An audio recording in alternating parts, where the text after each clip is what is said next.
So, hi! Good morning! Ito yung i-feature natin ngayon sa video na to, yung ating tabletop PisoNet.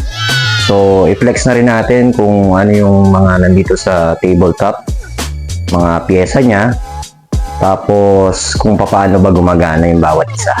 Tara! Yan. So, as you can see, gawa sa kahoy ito, yung tabletop PisoNet. So, sa harap, meron tayo ditong display ng timer, and then yung kanyang universal coin slot. So, ang itsura niya sa loob ganito. Ayan. Dito na pupunta yung barya, malalaglag dito sa sensor, and then magta-time siya dito.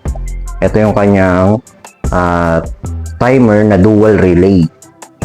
Ayan. Sa ngayon, isa lang yung gumagana dyan. So, ibig sabihin, kung sakaling mag-malfunction or masira yung isang relay, pwede pang gamitin dito. Yan siya tumawid.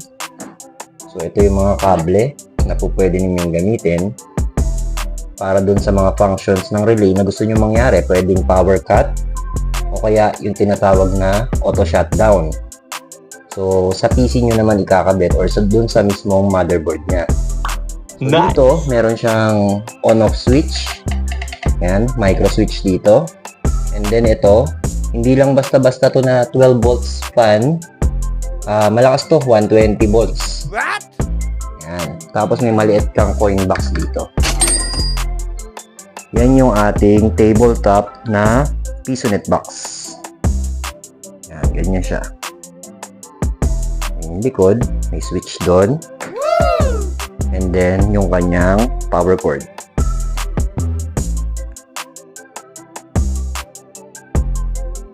Yan. So, magandang klase ito. Naka-Formica. Tsaka yung ginamit ng mga kahoy, makakapal. So nice. So, dito natin nilalagay yung mga pyesa sa loob. Nandiyan yung board niya, nilalagay dyan. Then, yung supply, tsaka yung mga storage. Yan, okay to pagka yung pwesto mo medyo maliit. Pero gusto mo magnegosyo ng PisoNet. Tamang-tama to. Tabletop. Sinasabit lang dito yung monitor sa harap. And then, dito sa mesa, diyan ka na maglalagay ng keyboard and mouse mo. And good to go na yun. Pwede ka na magpalaro. Pwede ka na magnegosyo ng PisoNet.